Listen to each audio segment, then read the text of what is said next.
સૌથી પહેલા એ જ વાત કરીશું કે ભાઈ આપનો નોર્મલ દિવસ કેવો હોય છે? નોર્મલ દિવસમાં એવું છે, હું સવારે અર્લી મોર્નિંગ ઉઠી જાઉં છું. સવારે મારો ઉઠવાનો ટાઈમ 5 વાગ્યાનો છે. 5 વાગે ઉઠી અને હું 5:30 વોકિંગમાં જાઉં છું. પોણો કલાક મારું વોકિંગ હોય છે.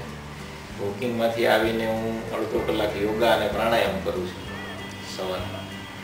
અને પછી થોડી વાર 5-10 મિનિટ રેસ્ટ લઈ અને હું મારા ઘરના માટે હું પોતે ચા બનાવું છું. મારા પરિવારની હું જાતે ચા બનાવું છું. અને પછી હું ચા બનાવીને મારા મિસિસને અને મારી ડોટરને ઉઠાડું છું. બરાબર. અને પછી દિવસ કેવી રીતે આગળ વધે? પછી રીડિંગ છે ને એ મારી હોબી છે. અને સવારના મારે લગભગ 4 ન્યૂઝપેપર મારે વાંચવા જોઈએ. સવારના હું જે આપણા સૌરાષ્ટ્રના બધા ગુજરાત સમાચાર છે, સંદેશ છે, દિવ્ય ભાસ્કર છે અને ટાઈમ્સ ઓફ ઇન્ડિયા, એટલે એમાં નેશનલ ઇન્ટરનેશનલ ન્યૂઝ બધા મળી રહ્યા. એટલે એમાં લગભગ 1-1.5 કલાક જેવો સમય એમાં મારો જાય. પછીનો સમય પછી થોડું ઘણું કંઈ કામ હોય, કોઈની સાથે કંઈ જનરલી શું છે કે મને મળવા માટે મારો ઘરેથી નીકળવાનો સમય 10:30નો છે. એટલે લોકોને ખબર છે કે રૂબરૂ મળવું હોય તો ઘરે તો અચૂક સવારે 10:30 મળી જ જાય એમ. એટલે સવારે લગભગ અડધો કલાક એમાં જાય. પછી 10 વાગ્યાથી પછી હું પ્રાતઃવિધિ માટે નાહી ધોઈને પૂજા પાઠ કરવાના. પૂજા પાઠ કરી અને ચાય પીને પછી હું આત્મીય સંકુલ યોગીધામમાં મારે સેવા માટે નીકળ્યું. આત્મીય સંકુલ યોગીધામ ગુરુકુળની વાત કરી તો એમાં 88 એમની સ્થાપનાના વર્ષથી જેમની સાથે જોડાયેલા છો. હા, હું તમને વાત કરું તો સૌથી પહેલાં સ્વામીજીના પરિચયમાં 84થી આવ્યો. જી. હું જનરલી બહુ આ ધાર્મિક સંસ્થાઓ કે એવું બધું બહુ મને એવું પહેલાં, કેમ કે મારી યુવા પ્રવૃત્તિઓ ખૂબ જ હતી અને મિત્રો બધા એટલું બધું વર્તુળ બહુ મોટું હતું અને આ ક્ષેત્રની અંદર ધાર્મિક વૃત્તિના બહુ ઓછા હોય. બધા યંગસ્ટર બહુ ઓછું, આ રેર હોય, બહુ ઓછા. એમાં અમારા 2-3 મિત્રો અને ખાસ કરીને મારા વાઈફ, એનો પરિવાર છે એ સ્વામીજી સાથે સંકળાયેલો. એટલે મારા ઇન્ટરકાસ્ટ મેરેજ છે, મેં લવ મેરેજ કરેલા છે. એટલે અમારે જ્યારે પરિચય થયો ત્યારે પછી અમારે સ્વામીજીની વાત વચ્ચે આવી. એટલે એમને સારું લગાડવા માટે મેં કીધું કે ભાઈ સારું, હું જઈશ. મને કે હું તમને દર્શન કરવા જાવ એમ. એટલે યાર રૂટીન આપણે કોઈ વ્યક્તિને મળતા હોય તો એમાં હવે વ્યક્તિ તરીકે મળવામાં કોઈ વાંધો નથી આપણને. તો એ રીતે હું અહીંયા જૈનાથ હોલમાં પ્રથમ વખત સ્વામીજીના દર્શન કરવા ગયો. અમારા એક સત્સંગી સાથે હતા. એટલે સ્વામીજીના દર્શન કર્યા પછી મને કંઈક એમ એવું લાગ્યું કે દિવ્ય તત્વ એમાં, કે કંઈ સ્વામીજીમાં કંઈક એવી કોક ચેતના છે એવી કે આપણને આકર્ષે છે. એટલે પછી સત્સંગી 2-3 મિત્રો, અમારે એક રાજુલ દવે પત્રકાર છે, તમે કદાચ ઓળખતા છો, એક HL જાડેજા, કલાધર આર્ય, હરિદેશ્વર ત્રિવેદી, અમે એ 4 ને 5 મિત્રોએ અમે સોખડા જવાનું નક્કી કર્યું, હરિધામ.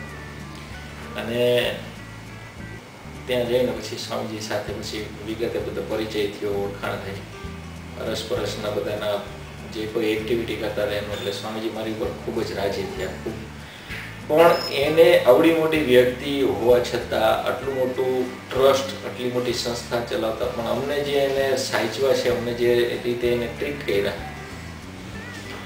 એ અદ્ભુત હતું. એટલે મને એમ બહુ એનાથી આકર્ષણ થઈ ગયું એનાથી.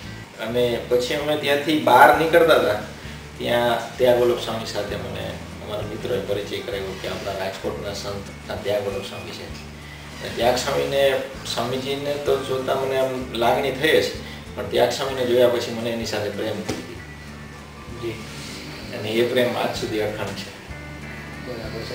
આપ પૂરેપૂરા સંસ્થાના સેવા કાર્ય સાથે જોડાયેલા છો? હા, પછી સ્વામીજીની પ્રવૃત્તિથી પછી હું માહિતગાર થયો અને સ્વામીજીની બધી જે યુથ એક્ટિવિટીઝ, પછી સ્લમ એરિયામાં બધી જે એક્ટિવિટી કરે છે એ બધું મને ખૂબ ટચ કરી ગયું કે ધાર્મિક સંસ્થાઓ ઘણી હોય છે પણ ખરા અર્થની અંદર જો સેવા કરતી હોય તો આ સંસ્થા. એટલે આપ કેવી કેવી જવાબદારીઓ અહીંયા આપણે ઓલ ટાઈપ ઓફ જવાબદારી કોઈ પણ હોય. ભગવાનની કૃપાથી, સ્વામીજીના આશીર્વાદથી મારા મોઢામાં કોઈ દિવસ મેં ના શબ્દ નથી આવ્યો. પ્રયત્ન કરવો એ આપણી ફરજ છે, પછી સફળતા ઈશ્વરના હાથની વાત છે. આપણે આટલું મોટું તંત્ર આપ જવાબદારીપૂર્વક નિભાવો છો અને તેમ છતાં આપનો સ્વભાવ ખરેખર નિખાલસ અને સરળ છે કે જે ન જ હોવો જોઈએ. આટલું સંભાળતા એટલે સામાન્ય બાબત છે. ના, એમાં એવું છે. એનું કારણ શું છે? એનું કારણ ઘણા બધા લોકોને વાંચ્યા પછી એવું થયું કે જેમ જવાબદારી વધે ને એમ આપણે સરળતા વધારવી જોઈએ. પણ એ વાત બોલવી ગમે એવી છે, પણ એને ખરેખર એ સંસ્કાર મને ત્યાં વલ્લભ સ્વામીજીમાંથી મળ્યા છે. કેમ કે એ અવડા મોટા સાધુ અને એ ડાયનામિક પર્સનાલિટી, પ્રચંડ બુદ્ધિશાળી, અને એ એટલું બધું એનામાં હોવા છતાં પણ એ એટલા સરળ રહે છે. એટલે ઓલું જેને કહેવાય ને કે વાઇબ્રેશન એના ટચ થાય એમ, અહીંયાથી મને આમ ડિવાઇન ફોર્સ મળે છે, એટલે હું આ કરી શકું છું. એટલે ખાસ તો એ પણ આપણે પૂછવાનું છે કે ભાઈ વાંચનની જ હમણાં વાત થઈ આપણે જેમ કીધું કે વાંચન એક આપની એક જરૂરિયાત જ આદત પણ બની ગઈ છે. તો આપણે કેવા પ્રકારનું વાંચન આપણે ગમે છે? જનરલી મોટિવેશનલ જે કંઈ હોય ને એ વધારે મને ગમે. એમાં કોઈ ખાસ આપણે યાદ આવતું હોય? ઘણા બધા સુરેશ દલાલથી માંડીને બધા લોકોને મેં વાંચ્યા, ગુણવંત શાહથી માંડીને બધા જ લોકોને, ઘણા બધા. એટલે ધાર્મિક, આધ્યાત્મિક બધા જ લોકો, એમ વિકાસ નાયકને વાંચેલા છે, ઘણા બધા લોકોને. વાંચનની સાથે સાથે ક્યારે લેખન પ્રવૃત્તિને પણ ભેગા કહો છો? લેખનનો ના, હું મોટો આળસુ છું એના માટે. લેખન લખવાનો હું મોટો આળસુ છું. લખવાનું કેમ તો હું મારી સાથે હોય ને એનું પેન આપી દઉં કે આ લખતો તો મારું જરાક અને આપની આ વાંચન વૃત્તિનો ચેપ આપના પરિવારમાં પણ લાગેલો છે કે? મારા કરતા મારા વાઈફ વધારે વાંચન કરે છે. અચ્છા. અને એ જ સંસ્કાર મારી ડોટરમાં આવ્યો છે. આપણે વાત કરી તેમાં આપ સામાજિક સેવા સાથે જોડાયેલા છો, એટલે આ સામાજિક સેવા કરવા પાછળની આપની ભાવના શું હોય છે? સામાજિક સેવા કરવા પાછળની ભાવના એક છે કે સમાજની અંદર લોકો જન્મે છે, ભણે છે, પોતાના માટે વિચારે છે, પરિવાર માટે વિચારે છે, તો માણસની કઈ વિશેષ જવાબદારી શું, પોતાનું રાષ્ટ્ર પ્રત્યેનું ઉત્તરદાયિત્વ શું, એમ સમાજ પ્રત્યેનું પોતાનું ઉત્તરદાયિત્વ શું, તો માણસે પોતાનાથી ઉપર ઉઠીને સમાજની સેવા કરવી જોઈએ, કંઈક પોતાનું જીવન સાર્થક થાય એના માટે. તો સેવાથી એક મને ખબર નહીં કંઈક આમ અંદરથી એવો આનંદ મળે છે, એટલે હું સેવા કરું છું. ચાલો થોડાક ફ્લેશબેકમાં જઈએ અને બાળપણની થોડીક વાતો કરીએ. આપણા બાળપણ વિશે થોડીક તમને આપણું મૂળ વતન કયું અને આપણા બાળપણના દિવસો વિશે કોઈ યાદગાર પ્રસંગ હોય તો અમને સાથે? મારો યાદગાર પ્રસંગમાં તો મારો જન્મ જુનાગઢમાં 26મી જાન્યુઆરીના દિવસે જુનાગઢમાં મારો જન્મ, એટલે હું 7 ધોરણ સુધી હું જુનાગઢ ભણ્યો. એટલે નાનપણથી બધી હું બહુ સાવ નાનો હતો ને ત્યારે મારા ફાધર પણ એક સોશિયલ એક્ટિવિટી બહુ જ કરતા, અને બધી કોઈ રાજકીય સભા હોય, રાજકીય નેતા આવ્યા હોય, કોઈ રાષ્ટ્રીય નેતા આવ્યા હોય, એ સભાની અંદર લઈ જાય, અને હું પહેલેથી મારા ફાધરની આંગળીએ જ હું રહ્યો. એટલે કોઈ પણ મારો ખબર નહીં, પહેલા મોટા લોકો સાથે જ મારે રહેવાનું થાય, મોટા લોકો સાથે જ.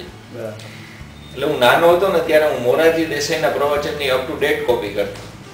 શું વાત છે? હા, એટલે એ બધા કોઈ ઘરનો પ્રસંગ હોય કે કાંઈ પણ હોય, કોઈ તહેવાર હોય, 5-25 લોકો ભેગા થયા હોય, એટલે મને એમ કે મોરારજી દેસાઈનું પ્રવચન કરો, એટલે હું મોરારજી દેસાઈનું પ્રવચન કરતો. અને આ પ્રવચન કરવા પછી ઘણા લોકોને ખબર પડી, પછી એક વખત જુનાગઢમાં મોરારજી દેસાઈની સભા હતી ને ત્યારે મને સ્પેશિયલ એના માટે હાર પહેરાવવા માટે એને ઊભો કર્યો, ત્યારે મને મોરારજી દેસાઈને મળવાનું થયું. વાહ, શું વાત છે! એમાંથી હજી કંઈ પણ આપ કરી શકો છો? ના, એટલે એ તો હવે બહુ સમય થઈ ગયો, બહુ સમય થઈ ગયો. એટલે હવે તો આપણી જ પોતાની એક આખી, બરાબર, હવે તો હું જ એટલું સારું એ કરું. ના, બરાબર. એવું બની શકે કે નરેન્દ્રભાઈ ઝવેરીની પણ કોપી કોઈ ના કોપી કરે એવું નહીં, પણ એમ કે એક સારો મેસેજ આપણા દ્વારા જાવો જોઈએ સમાજમાં. આપણું વર્તન, આપણી હાલચાલ, આપણું એટીટ્યુડ, એ બધું એવું હોવું જોઈએ કે સમાજની, કેમ કે આપણને ખબર છે કે આપણે જે જવાબદારી સાથે સંકળાયેલા છીએ લોકો એની ડગલે પગલે નોંધ લેતા હોય છે. એટલે આપણું વર્તન છે ને એ વાતું કરે. આપણું એસોસિએશન ખાસ કરીને યુથ સાથે છે.